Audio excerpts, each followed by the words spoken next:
For my next demo video, I'm going to make a simple beat from scratch on the Deluge using built-in existing sounds. I've plugged in my speaker so you can hear it. I've started a brand new track. I'll do that again by clicking Shift New and confirming it's a new track. By default, I'm in track mode, which means that what I'm looking at is a single patch or instrument. I'm on instrument number 0, and it sounds like this. I can go up octaves. I can change instruments here. So this is instrument 1.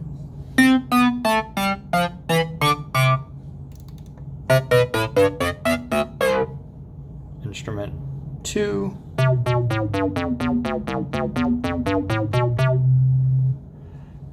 These are different pre-made synths that come with the Deluge. When I'm in this instrument mode, I can change if my instrument is a synth, which is what's currently selected, or a kit, which means a drum kit. On a drum kit, these pads play, instead of synth sounds, they play drum sounds. That's kit 0, kit 1, kit 2, etc. For simplicity's sake, I'm going to start by making a beat and then add music to it after that.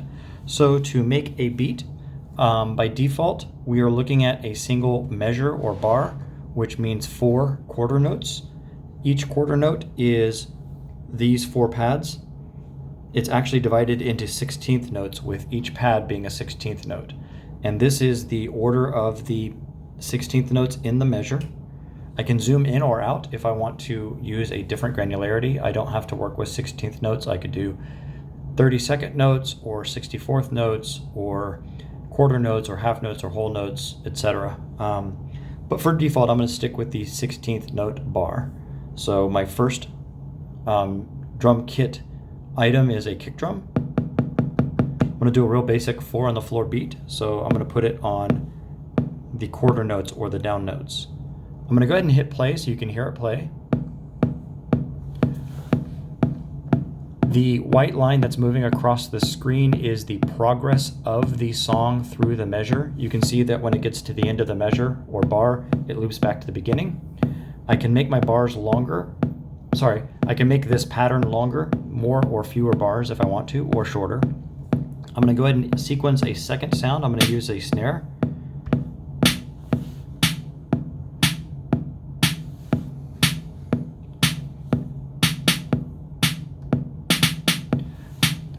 So the snare now has a little bit of interestingness to it, not very much, but I'm staying pretty basic. I'm going to add a hi-hat.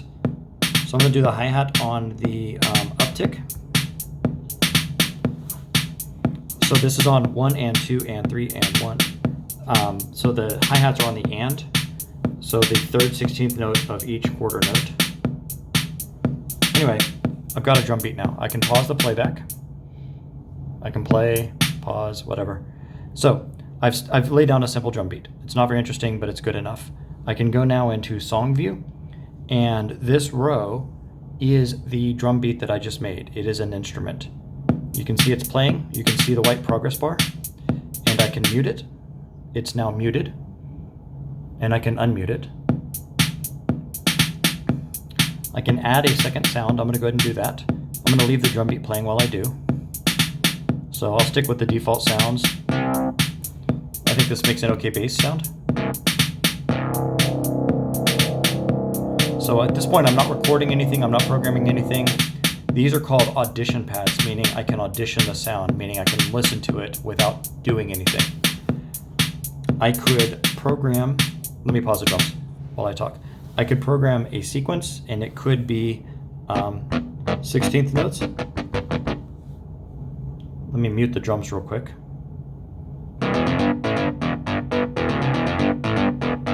Yeah, sure. Here's a bass line. That's some 16 notes.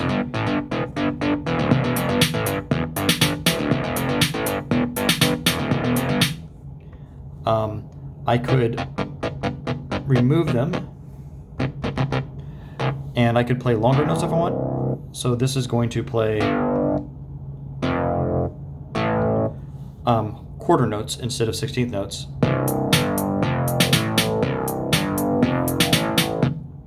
Maybe I don't like that sound. I can change what sound it is, but keep the pattern.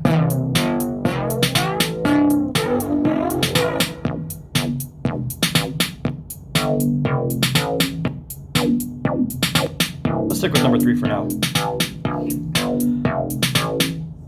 So I can add an additional instrument, maybe a different sound, and maybe a higher sound, maybe make a lead.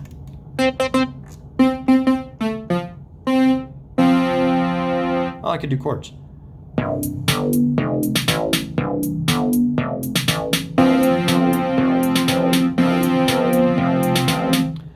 If I want to make a longer pattern, I can duplicate that. So now instead of being 16th notes like we were, where I have 2 bars of 16th notes, I can zoom out and we're looking at 8th notes instead. So now here's the same bar of 16th notes and a second bar of 16th notes. We've just zoomed out a level. I can move sounds by holding them and twisting that knob. So now I've got, if I go back to 16th note views, 1 bar of this chord and 1 bar of this chord. If we go back to song mode, if I zoom out to 8th notes, we can see this section is gray. It's because my drum beat is 1 bar long, my bass line is 1 bar long, my chords are 2 bars long. What will happen as I play it is when it gets to the end of this bar, because this third instrument needs to keep playing, it will loop it.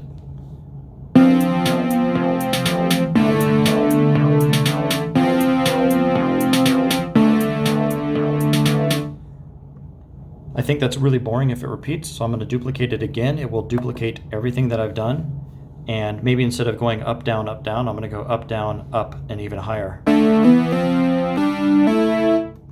So now my chords sound like, and the chords are a little loud. I'm going to reduce the volume on these just a little bit.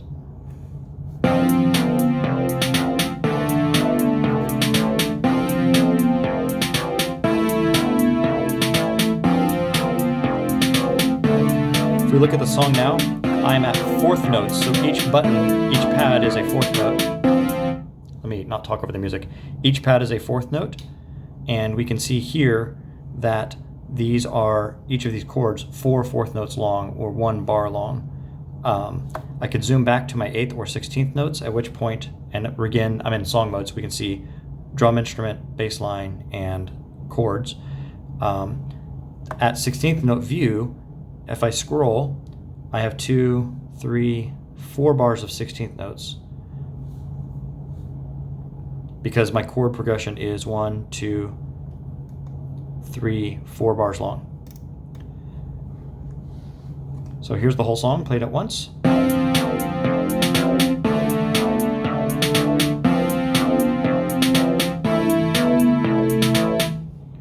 Let me scroll back to the left. Another thing that can be interesting when performing a song is muting or unmuting. So maybe I'm going to mute everything except the drum beat and start with that. Or the bass line. That's what I meant. Bass line. Haha. All right, so I've got the bass line going. I'm going to do 4 bars of the bass line and then I'll bring in the drums.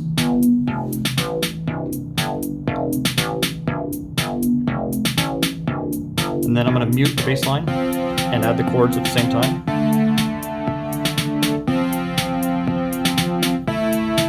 And bring the bass line back.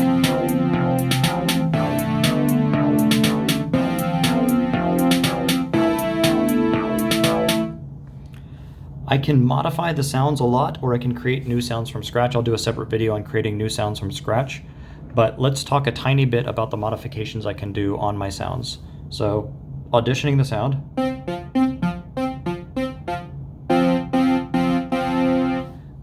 With this light lit up, this top, and it's hard to read, but this top thing above the light says volume, and that's this brass knob, so I can control the volume. If you watch these bars, they'll show you how high the volume is.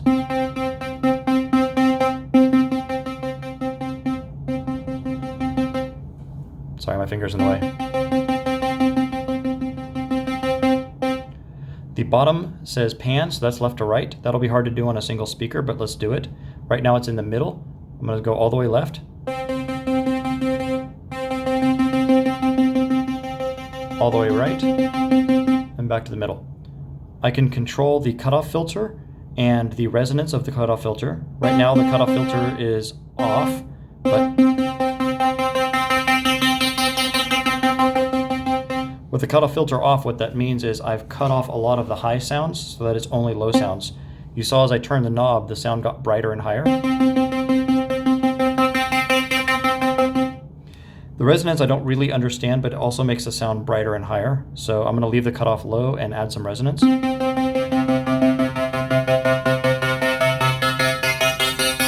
Oh, this must be an FM synth. Let's look.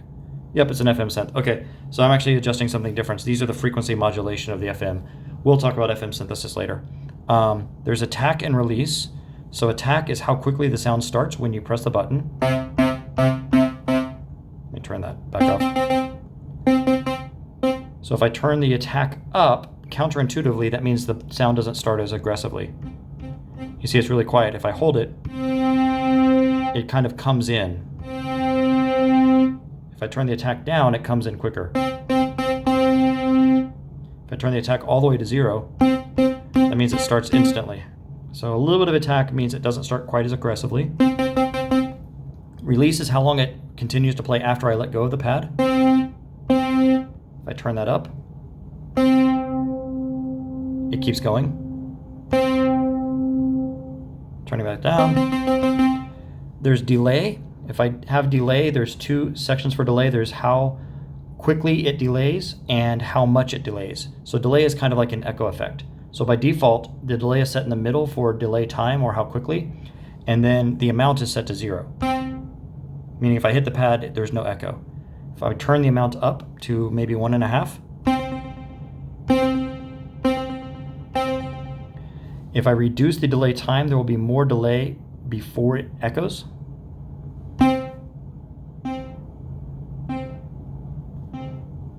If I turn it back up, turn it really quick, and you almost can't hear the delay. The echo is almost instant. There's two different kinds of delay. The current one we have is called ping pong, meaning it goes from left to right. Let me delay the time a little bit more, increase the amount of delay. You can't really tell on my bad speaker, but it's going left and right. If I click the button, I change it to be center channel and not ping pong left to right.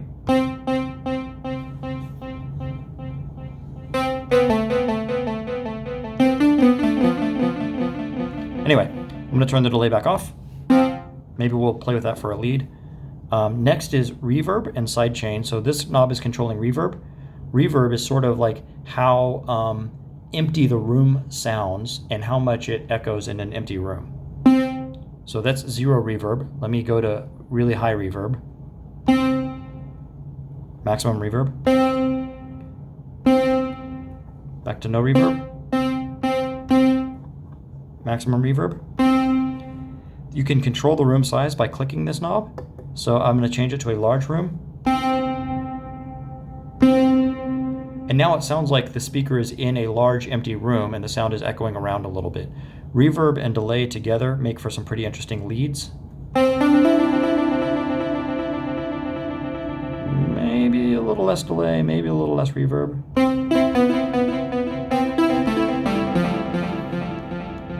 Those are effects that lead to a lot of kind of space age sounding sounds. The other knob controls what's called sidechain. Sidechain is how much the sound lets itself be interrupted by the kick drum. So it's set to 0 now, meaning if it's playing and the kick drum hits, it will not interrupt any. But if I turn it up, what you'll hear is this sound pulsing while the kick drum plays. So I'm going to go to the drums and I'm going to mute the others so that we only have the kick. So these are yellow because I've muted them.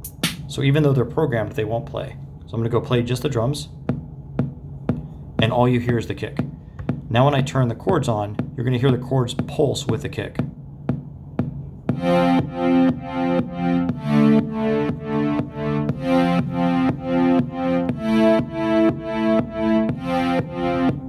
There's two configurations for a sidechain.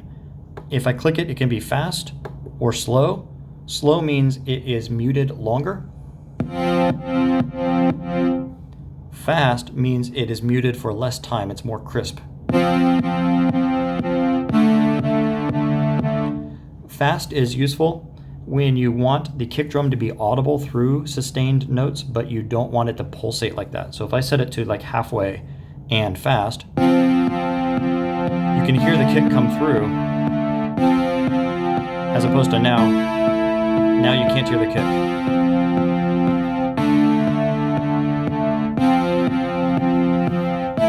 But if I go back to slow,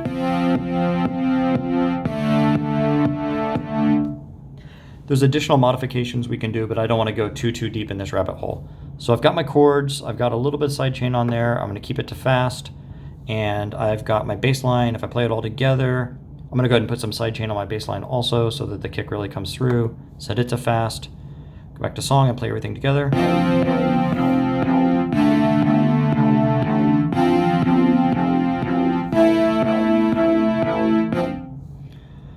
So I think the lead, or the chords, sorry, are a little bit too loud, so I'm going to go into those and turn the volume down a little bit.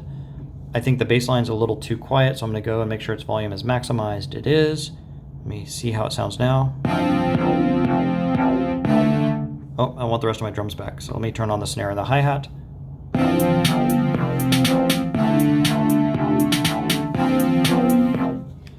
Next thing I might do in a song like this, even before playing with leads or anything else, is vary up the drum beat. Having just one measure of repeated drum beats a little bit boring, so I might duplicate that a couple times, zoom back into 16th notes, and so how do we sound? Let me mute the others. Oops. First bar. So second bar I want to change up a little bit. Let's see. Let me increase the kick and remove those extra snares and see what that sounds like. So we're going to go back to the first bar.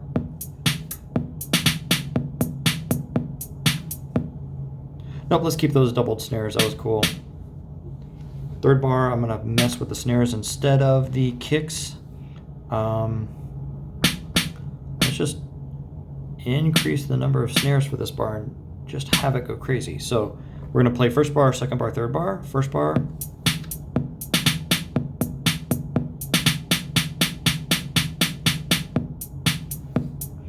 And then on the last one, I think I'll do the same thing I did with the snares, but with the kicks instead, and have the kicks go, and then that will loop. So now here's our total drum beat.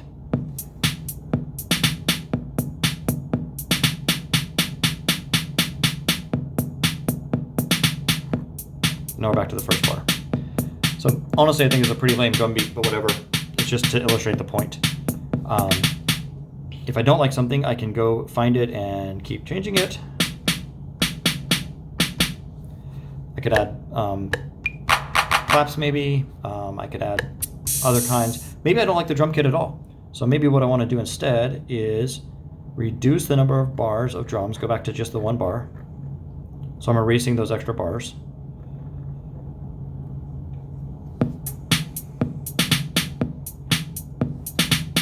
Maybe I take the interestingness out of the snares and just have a real simple. And let's audition some other drum kits.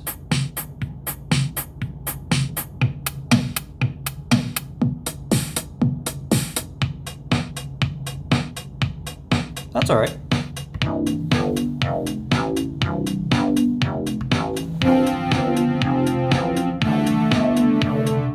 Maybe I don't like the chords.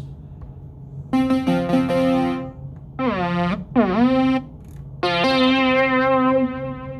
the volume down on those. You can hear some reverb on that one. Oh, I lied. Is it delay? Yeah, there's some delay. Notice I can't get a chord. Not all synths are able to have two notes play at the same time. Some are mono. This one's mono. So this one's not going to be good for chords, but it's fun. It might be a good lead. I can drop the whole thing an octave by clicking this button down and turning it. Maybe reduce volume on this one. Maybe this one will be good.